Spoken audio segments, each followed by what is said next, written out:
Subscribe करें और bell दबाएं ताकि कोई खबर रह न जाए।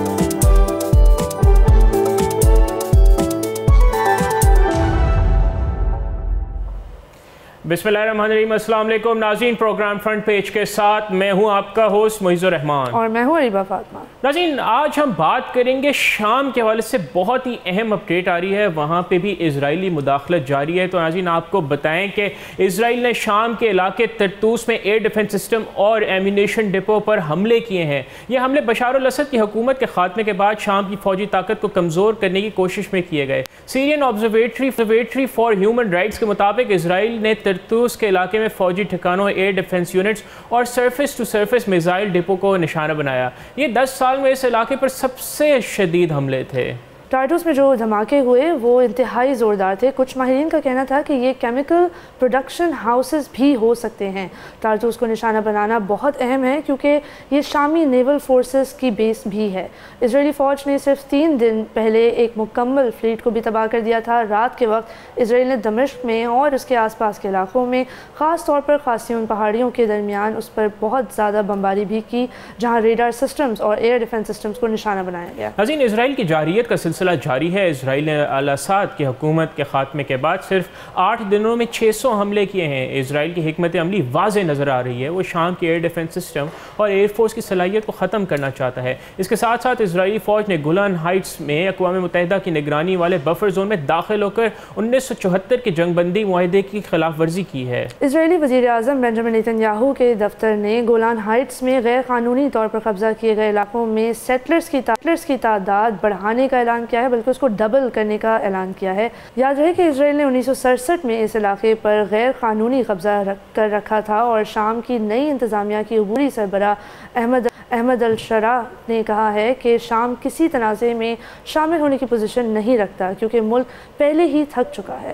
नाज़रीन, शाम के कुर्दों ने जो शुमाल मशरक़ी इलाके में नीम खुद मुख्तार इंतज़ामिया चलाते हैं, पूरे शाम में फ़ौजी ऑपरेशंस को रोकने की अपील की है ताकि तामीरी और जामे कौमी मुज़ाकरात शुरू किए जा सकें। उन्होंने रक्का में एक प्रेस कॉन्फ्रेंस में दमिश्क की नई हुकूमत की तरफ दोस्ती का हाथ भी बढ़ाया। इजराइल के हमलों के दरमियान शाम की नई इंतज़ामिया ने बैनुल-अक़वामी ताल्लुकात में अहम पेशरफ्त की है। यूरोपियन यूनियन की खारजा पॉलिसी के चीफ ने पीर को ऐलान किया है कि उन्होंने यूरोपियन यूनियन के सफ़ीर को हिदायत दी है कि वो दमिश्क जाएँ और शाम की नई हुकूमत से रब्ता करें। खाना जंगी के दौरान यूरोपियन यूनियन ने दमिश्क में असद गवर्नमेंट से ताल्लुक़ ख़त्म करने का वादा भी किया है, लेकिन इंसानी इमदाद के ज़रिए मुकामी आबादी की मदद करने वाला अहम अतिया दहिंदा रहा है। कलास ने कहा कि यूरोपीय यूनियन के वज़राए ख़ारजा ब्रसल्स में इस बात पर तबादला ख्याल करेंगे कि वो शाम की नई क़यादत से किस तरह और किस सतह पर ताल्लुक़ रखेंगे। अक़वाम मुत्तहिदा के शाम के नुमाइंदे गेर पेडरसन ने इतवार को दमिश्क में अश-शरा से मुलाकात की और कहा कि वो पाबंदियों के जल्द ख़त्म होने की उम्मीद रखते हैं ताकि इक़्तिसादी बहाली को आसान बनाया जा सके। एक क़तरी वफ़द भी इतवार को शाम पहुँच गया था जिसने अबूरी हुकूमत के अहदेदारों से मुलाकात की और शामी अवाम की हिमायत का मुकम्मल इज़हार किया है। एक फ्रांसीसी सिफारती टीम का भी मंगल को दमिश्क पहुंचने का इम्कान है ताकि वो अपने इलाके के दोबारा कब्जा कर सकें और नई हुकूमत के साथ इब्तदाई राब्ता भी कायम कर सकें। इस दौरान यूक्रेनियन सदर ज़ेलेंस्की ने कहा है कि वो इस मुल्क को गंदम, आटा, तेल समेत इमदाद फराहम करने पर राब्ता भी कायम कर रहे हैं। नाज़रीन, BBC के मुताबिक हैदर के एक रहायशी रियाज ज़िदान ने कहा कि उनके जो लोग हैं सिर्फ इंतज़ार कर सकते हैं और इजराइल के अगले इक़दाम का मुशाहिदा कर सकते हैं। दमिश्क से 1 घंटे के ड्राइव पर शामी इलाके हैदर की तरफ जाते हुए BBC टीम इजराइल की फ़ौज से मिली। 2 फ़ौजी गाड़ियाँ और मुकम्मल जंगी वर्दी में कई फ़ौजियों ने एक आर्जी चेक पोस्ट कायम की हुई थी। एक ऐसे मुल्क में एक गैर मुल्की हुकूमत जो अपनी आज़ादी का जश्न मना रहे हैं। ये शामी इलाकों में इजराइल के ज़बरदस्ती दाखिले का सबूत था। 50 साल पहले जंगबंदी के मुआहदे में कायम किए गए अक़वाम मुत्तहिदा की निगरानी वाले बफर जोन पर इजराइल का आर्जी कब्जा था। हैदर में जिसके कुछ हिस्से गैर फ़ौजी जोन में भी हैं, वहाँ भी ये लोग दाखिल हो गए हैं। यहाँ के रिहायशी देख सकते हैं कि इसराइल की फ़ौज बाकायदगी से उनके इलाके के इर्द गिर्द चक्कर लगाती है। वहाँ एक ऊपरी ढलान पर इसराइल ने बुलडोज़र्स का भी इस्तेमाल किया है और पहाड़ी की चोटी पर भी उन्होंने ये सारी मशीन्स का इस्तेमाल किया। नाज़रीन, साबिक सदर बशार अल असद की हुकूमत के खात्मे के एक हफ्ते बाद यहाँ आज़ादी का एहसास ना होने जैसा है। नाज़रीन, गाँव के सरबराह जवाद तवील ने फ़ख्र से BBC को बताया कि खाना जंगी के दौरान गाँव के मिलिशिया ग्रुप्स के ख़िलाफ़ उन्होंने कैसे अपना दिफा किया और उन्होंने BBC को दर्जनों ऐसी तस्वीर दिखाई जो ऐसा करते हुए मारे गए। उन्होंने कहा कि हम किसी को भी अपनी ज़मीन पर तजावुज़ करने की इजाज़त नहीं देते, लेकिन इजराइल एक रियासत है, हम उसका मुकाबला नहीं कर सकते। पहले हम अफराद का मुकाबला करते थे, लेकिन इजराइल एक बहुत बड़ी ताकत है। इस माह साबिक सदर बशार अल असद के जवाल के बाद इसराइल ने पूरे शाम में फ़ौजी ठिकानों और सैकड़ों फ़िज़ाई हमले भी किए हैं और इसराइल के वज़ीर आज़म बेंजामिन नेतन्याहू ने मकबूजा गोलान हाइट्स में इसराइल की आबादकारी की आबादी को 2 गुना करने का मंसूबा भी उसका भी ऐलान किया है और शाम में एक न्यू फ्रंट की वजह से इस कदम की ज़रूरत थी, ये उनका कहना था। अजीन, इस मनसूबे के इंकशाफ से पहले शाम के अबूरी रहनुमा अहमद शरा ने खबरदार किया कि इसराइल की फ़ौजी चालें ख़ित्ते में गैर ज़रूरी इश्तियाल का ख़तरा बन रही है और कहा कि उनकी इंतज़ामिया इसराइल के साथ तनाज़ा नहीं चाहती। इसराइली वज़ारत ख़ारजा का कहना है कि उनके इक़दाम ज़रूरी थे क्योंकि शाम के साथ जंगबंदी लाइन पर काम करने वाले जिहादी ग्रुप से ख़तरात थे और वहाँ अपनी फ़ौजी कार्रवाइयों को महदूद और आर्जी करार दिया है। उन्होंने हदर के रिहायशी ज़्यादातर द्रूज़ बरादरी से ताल्लुक़ रखते हैं, एक मजबूत अंदरूनी ग्रुप है जो सदियों पहले शिया इस्लाम के दायरे से खारिज हो चुका था। जब इसराइल ने 1967 की जंग में गोलान हाइट्स की पहाड़ियों पर के कुछ हिस्से पर कब्ज़ा किया और उसके बाद में एक यकतरफ़ा तौर पर उसे ज़म कर लिया, तो वहाँ के कुछ द्रूज़ ने वहीं रहने और इसराइल की शहरियत हासिल करने का इंतखाब किया था।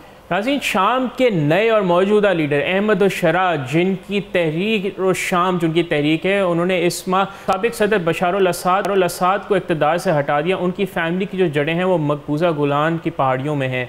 शाम के ज़ेर कंट्रोल इलाके में कुछ लोगों को खौफ है कि इसराइल का मनसूबा अपने लिए मज़ीद इलाका हासिल करना है। सालों से इसराइल वहाँ असद की हिमायत करने वाले ईरान के हामी मलेशिया से लड़ रहा है। ये सरहदी इलाका तेहरान और उसके प्रॉक्सी फोर्सेस के दरमियान हथियारों की फराहमी का एक अहम रास्ता है। असद के सकूत से इन ग्रुपों और ईरान को कमज़ोर कर दिया गया है, लेकिन इसके बाद से इसराइल ने अपनी फ़ौजी मुहिम तेज़ कर दी है। एक सियासी खला पैदा हो गई है और उसका फ़ायदा भी भरपूर उठाया जा रहा है। असद की फोर्सेस ने पूरे मुल्क में उसके तमाम फ़ौजी अड्डों को छोड़ गए थे वो और उसके सारे साजो सामान को भी छोड़ गए थे। इन सबको इस वक्त टारगेट बनाया जा रहा है और इसके बारे में फ़िक्रमंद भी हैं कि आने वाले दिनों में इनका इस्तेमाल कौन कर सकता है। अजीन, इसराइल के वज़ीर दिफा इसराइली कातिस ने इतवार को कहा कि इसराइल के लिए फ़ौरी ख़तरात बाकी हैं और शाम में हालिया पेशरफ से ख़तरा बढ़ गया है, जो बेसिकली अहमद शरा के रहनुमाओं के पेश करदा मुअत्तदल ज़ाहिरी शक्ल के बावजूद असद की हुकूमत की तरफ से किनारे किए गए TS जैसे सुन्नी इंतहा पसंद ग्रुप्स के ज़रिए हदफ बनाया गया। शाम के दुरूज़ इसराइल के कई ज़्यादा रवादारी रखते हैं।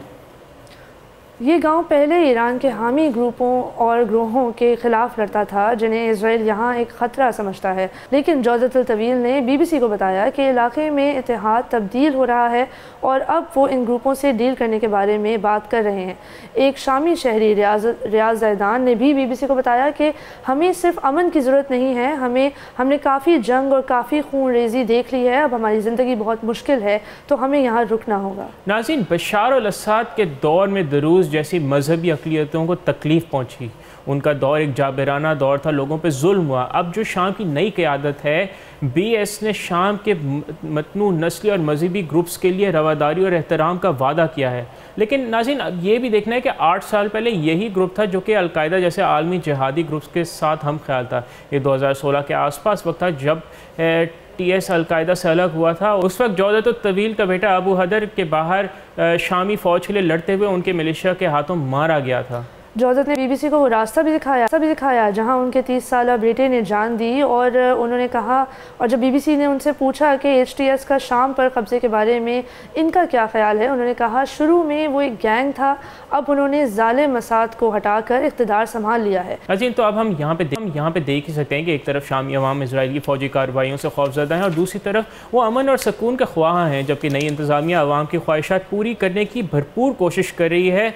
और ऑब्वियसली उन्होंने कहा भी है कि दुनिया के साथ काम करना चाहते हैं, किसी कॉन्फ्लिक्ट का पार्ट नहीं बनना चाहते। तो नाज़रीन, अब ये दुनिया पर भी है कि वो तहरीर शाम की ऑब्वियसली उनको उनकी माजी पर शोबा तो है, लेकिन अब जो है अरब और गैर अरब ममालिक को शाम की नई हुकूमत की हिमायत करनी चाहिए और दुनिया को बेसिकली उनके साथ मिलकर काम करना चाहिए ताकि वो सीरिया को दोबारा नॉर्मलसी की तरफ लेके आएँ। अभी तक European Union, United States, United Kingdom, इन तमाम ग्रुपों ने जो है वो काफ़ी हद तक जो है HTS की हुकूमत की हिमायत तो कर दी है, लेकिन उसके बावजूद हमें ये नज़र आता है कि इस फॉल ऑफ डमेस्कस को एज एन एक्सक्यूज़ यूज़ करके इसराइल जो है वो गोलान हाइट्स पर पूरी तरीके से काबिज़ होना चाहता है। और हम देख रहे हैं कि यूनाइटेड नेशन समेत ये तमाम ममालिक इसराइल की स्पेस ट्रफ्स के ऊपर खामोश है। पर एक तरफ हमें ये भी देखना पड़ेगा कि वही इंतज़ामिया है जो एक अलकायदा ग्रुप की ऑफशूट थी, जिसको CIA ने $1 बिलियन से ज़्यादा के वेपन्स और एम्यूनिशन और ट्रेनिंग की फराहमी की है। तो एक तरह से ये fall of Damascus I think is nothing to celebrate, कि काफ़ी ज़्यादा बुरा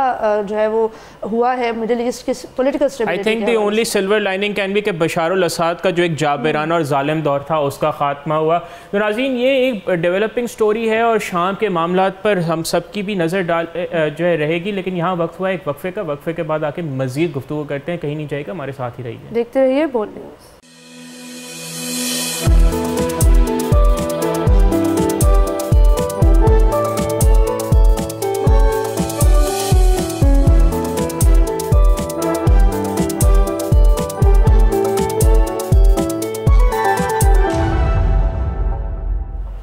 नाज़रीन, welcome back to front page. Break से पहले हमने आपको बताया कि शाम में क्या अपडेट्स हैं और HTS की जो नई गवर्नमेंट है उसको क्या चैलेंजेस का सामना करना पड़ रहा है, specially in the light of the fact कि इसराइल की बहुत ज़्यादा मिलिट्री पेशरफ्त शाम में इस वक्त हमें देखने को मिल रही है। अब बात करते हैं डोनाल्ड ट्रंप और चाइनीज़ टैरिफ्स के बारे में। डोनाल्ड ट्रंप ने काफ़ी पहले ही ऐलान कर दिया था कि जैसे ही वो हुकूमत में आएंगे चाइना समेत कई ममालिक के ऊपर वो टैरिफ्स का इजाफा करेंगे। ये एक एडवांस टैक्स है, असेंशली एक ऐसा टैक्स है जो आपको बिजनेस करने के लिए देना पड़ेगा अमेरिका को। डोनाल्ड ट्रंप का कहना है कि tariff is the most beautiful word in the dictionary. उन्होंने ये भी कहा है कि बेसिकली जैसे ही वो पावर में आ जाएंगे कम से कम 25% टैक्स वो इम्पोज करेंगे कैनेडियन और मैक्सिकन प्रोडक्ट्स के ऊपर, और चाइना पे जो टैक्स वो ऑलरेडी इम्पोज कर चुके थे उसमें 10% इजाफा करेंगे। ये टैक्स उन्होंने अपनी पिछली हुकूमत में इम्पोज किया था और बाइडेन ने इस टैक्स को वहीं पे रखा और उसको बिल्कुल भी चेंज नहीं किया। तो इससे पता चलता है कि शायद ये पॉलिसी सिर्फ एक रिपब्लिकन पॉलिसी नहीं है। यहाँ आपको मजीद बताते चलें कि डोनाल्ड ट्रंप जो है 60% से भी ज़्यादा इस टैक्स को एक्सीड करना चाहते हैं, जिसमें बीजिंग के लिए बहुत ज़्यादा ये बड़ा सवालिया निशान बन जाएगा कि जो उनकी $19 ट्रिलियन की इकॉनमी है वो उसको किस तरह रीबैलेंस और रीस्ट्रक्चर करेंगे, क्योंकि चाइनीज़ इकॉनमी का तमाम NSR सिर्फ इस चीज़ पर है कि वो मैन्युफैक्चर करते हैं और चीज़ों को एक्सपोर्ट करते हैं। ये एक लार्जली मैन्युफैक्चरिंग इकॉनमी है और पिछले 2 दिहाइयों से वो कोशिश तो कर रहे हैं उसको ट्रांजिशन करने की, लेकिन इसमें ज़्यादा कुछ हमें सक्सेस देखने को नहीं मिल रही। यहाँ आपको बताते चलें कि actually what is the real policy that Trump is following.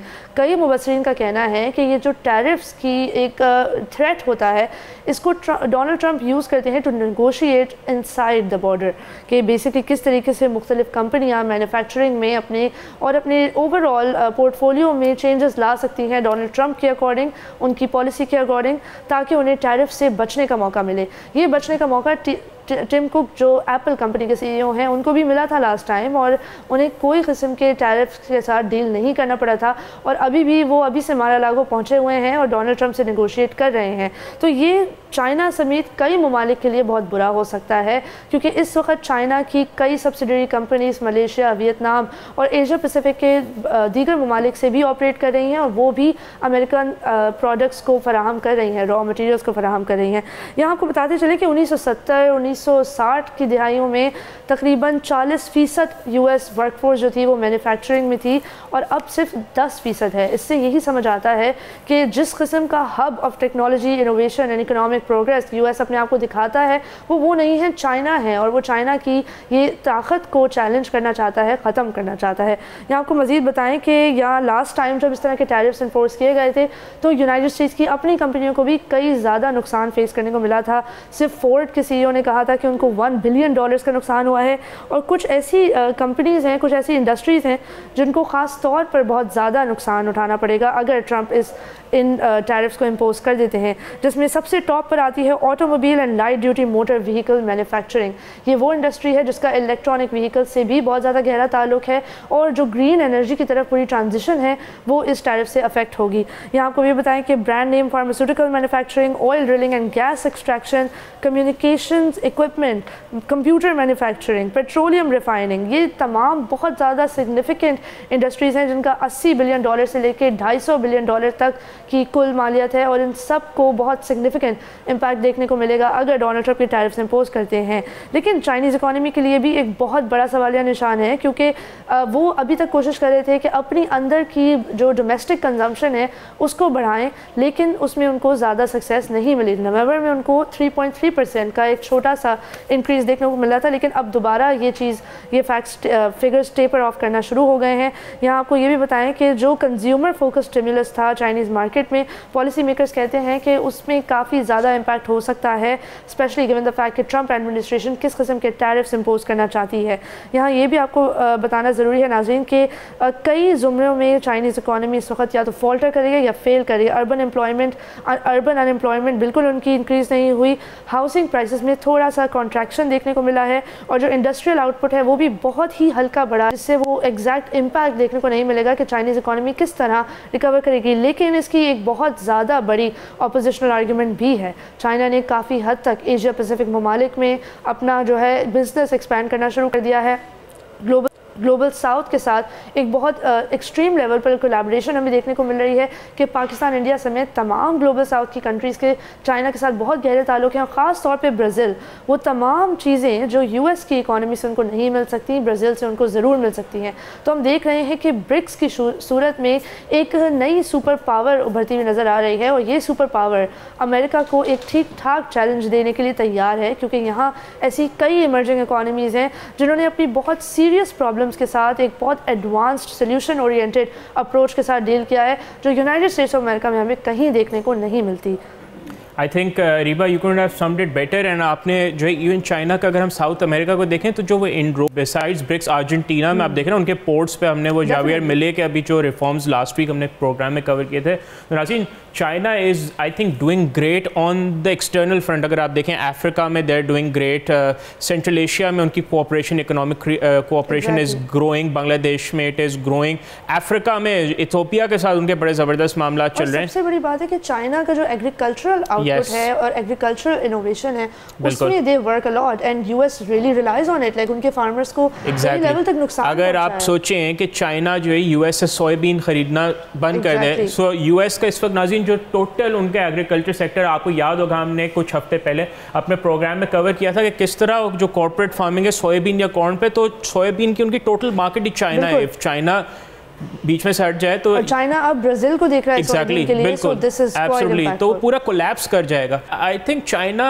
Presents a very interesting case to the world कि हमने इवन तो हमने जो उनकी डोमेस्टिक इकोनॉमी के जो नाज़रीन जो आपने कवर किया कि स्लो डाउन है, बट हमने उसको इन जनरल कवर किया था। It is not mainly because of कोई वजह, बल्कि उसकी नेचुरल वजह आते हैं, उनकी जो पॉपुलेशन ग्रोथ में एक स्लो डाउन है, but they are still trying to actually recovering. I think कि उनको एक तरह से 8 साल मिले हैं इसके लिए प्रिपेयर करने के लिए। जब डोनाल्ड ट्रंप ने पहली दफा टैरिफ नाफिज किए थे तब से और बाइडेन एडमिनिस्ट्रेशन में वो ये they have been preparing and the empirical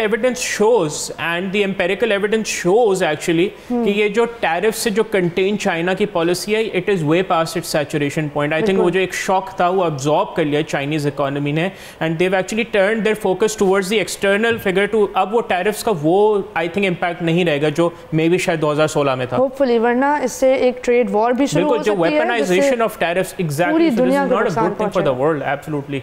तो नाज़रीन, आज के प्रोग्राम में आई थिंक हमने शाम के मामला को बहुत डिटेल में कवर किया कि किस तरह इजराइल अपनी जारियत कंटिन्यू रखे हुए लबनान के बाद अब वो शाम में भी बहुत ज़्यादा दखल अंदाजी कर रहा है और दुनिया को यहाँ पे किरदार अदा करना होगा, जो कि अभी तक तो उन्होंने नहीं किया, लेकिन यहाँ पे करना होगा। बिकॉज अगर कोई मुल्क अपने आप को नॉर्मलसी की तरफ लेके आना चाह रहा है तो the world must support it. And it's also quite true कि fall of Damascus entirely relies on the fact कि अमेरिका ने कितनी हद तक उस मुल्क में मुदाखलत करके उसकी तबाही का 13 साल दुनिया दुनिया इन्वॉल्व थी उस तबाही में, तो अब उस तबाही का जो है उन्होंने कॉम्पनसेट भी तो दुनिया को करना चाहिए। तो नाज़रीन, एक तरफ ग्लोबल इकोनॉमी को इस बात से बहुत ज़्यादा नुकसान पहुंचेगा कि मिडिल ईस्ट जब डिस्टेबलाइज होता है तो ऑब्वियसली ऑयल प्राइसेस से लेके कई चीज़ों में उसका इम्पैक्ट आता है। दूसरी तरफ हम ये भी देख रहे हैं कि एक काफ़ी ज़्यादा तवक्कात हैं लोगों के जहनों में कि चाइना और यूएस की ट्रेड वॉर भी शुरू होने वाली है। लेकिन ये तमाम डेवलपिंग स्टोरीज़ हैं और इनसे हम आपको मज़ीद आगाह करते रहेंगे। लेकिन नाज़रीन, यहाँ हमारे प्रोग्राम का वक्त हुआ जाता है ख़त्म। आपसे मुलाकात होगी इंशाल्लाह अपने अगले प्रोग्राम में। इन दिन अपना बहुत ख्याल रखिएगा और बोल न्यूज़ के सोशल मीडिया हैंडल्स पर अपना फीडबैक ज़रूर रिकॉर्ड करिएगा। खुदा हाफिज़।